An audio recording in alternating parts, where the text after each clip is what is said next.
छोटे से गांव में रामू नाम का एक गरीब लकड़हारा रहता था। वह एक ईमानदार और मेहनती इंसान था, लेकिन उसकी आर्थिक स्थिति बहुत खराब थी। हर दिन वह सुबह जल्दी उठकर जंगल जाता, लकड़ियां काटता और फिर उन्हें बाजार में बेचकर किसी तरह अपना गुजारा करता। रामू का घर बहुत साधारण था, मिट्टी की दीवारें और घास फूस की छत। उसकी पत्नी मीरा एक समझदार और सहनशील महिला थी, जो मुश्किल परिस्थितियों में भी रामू का साथ देती थी। उनके दो छोटे बच्चे थे, मोहन और गुड़िया। रामू चाहता था कि उसके बच्चे अच्छे स्कूल में पढ़ें और उनका भविष्य उज्जवल हो, लेकिन गरीबी की वजह से वह उन्हें अच्छी शिक्षा नहीं दिला पा रहा था। रामू दिन रात मेहनत करता, लेकिन उसकी कमाई इतनी कम थी कि मुश्किल से घर का खर्च चलता।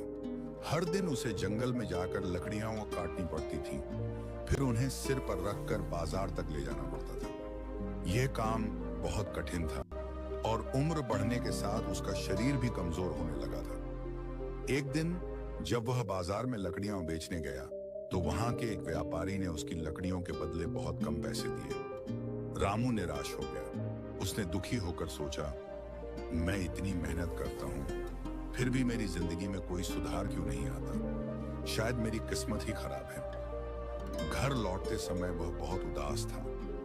रास्ते में उसे गांव के एक बुजुर्ग महात्मा जी मिले। वे बहुत ज्ञानी और अनुभवी व्यक्ति थे और गांव के लोग उनकी बहुत इज्जत करते थे। महात्मा जी ने रामू को उदास देखकर पूछा, क्या हुआ बेटा, इतने दुखी क्यों?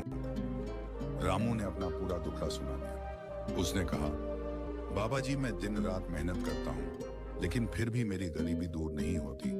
मेरी किस्मत ही खराब है। महात्मा जी मुस्कुराए और बोले, बेटा, तुम्हारी समस्या मेहनत की नहीं बल्कि सोच की है। सिर्फ मेहनत करने से ही कुछ नहीं होता, बल्कि सही दिशा में मेहनत करना जरूरी होता है।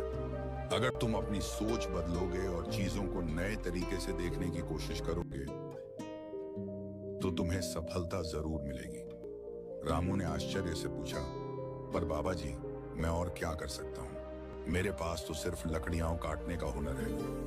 महात्मा जी ने कहा, हुनर कोई छोटा या बड़ा नहीं होता। असली फर्क यह पड़ता है कि तुम अपने हुनर का उपयोग कैसे करते हो। अगर तुम अपनी लकड़ियों को ऐसे ही बेचते रहोगे, तो तुम्हें कम दाम ही मिलेंगे, लेकिन अगर तुम उनमें कुछ नया जोड़ दोगे, तो तुम्हें उनका मूल्य भी ज्यादा मिलेगा। रामू इस बात को ठीक से समझ नहीं पाया, लेकिन उसने महात्मा जी की सलाह मानने का फैसला किया। अगले दिन से रामू ने अपनी सोच को बदलने की कोशिश की। उसने सोचा, अगर मैं लकड़ियां काटकर सीधे बाजार में बेचता हूं, तो मुझे बहुत कम पैसे मिलते हैं, लेकिन अगर मैं इन लकड़ियों से कुछ उपयोगी चीजें बनाऊं, तो शायद उनकी कीमत बढ़ सकती है।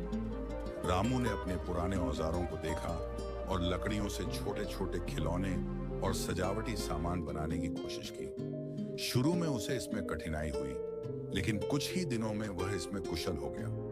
अब वह बाजार में सिर्फ लकड़ियां बेचने के बजाय लकड़ी के सुंदर खिलौने और हस्तशिल्प भी बेचने लगा। धीरे धीरे लोगों को उसके बनाए सामान पसंद आने लगे। गांव के बच्चे उसके लकड़ी के खिलौनों को बहुत पसंद करते थे और कई अमीर लोग भी उनके सुंदर डिजाइनों से प्रभावित होकर उन्हें खरीदने लगे।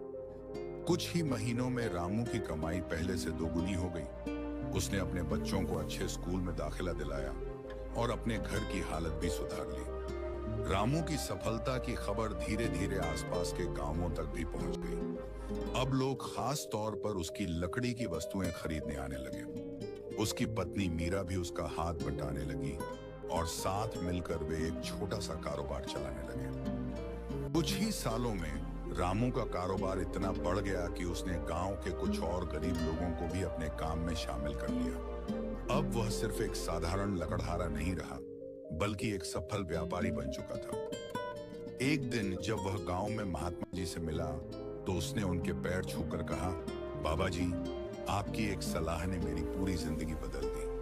अगर आप मुझे सकारात्मक सोच और सही दिशा में मेहनत करने का महत्व नहीं बताते, तो शायद मैं हमेशा गरीब ही बना रहता। महात्मा जी मुस्कुराए और बोले, बेटा, जब इंसान अपनी सोच बदलता है, तो उसकी किस्मत भी बदल जाती है।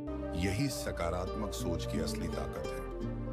सकारात्मक सोच और सही प्रयासों से असंभव भी संभव हो सकता है। अगर आपको अपनी जिंदगी बदलने का एक मौका मिले, तो क्या आप अपनी सोच बदलकर सफलता हासिल कर सकते हैं?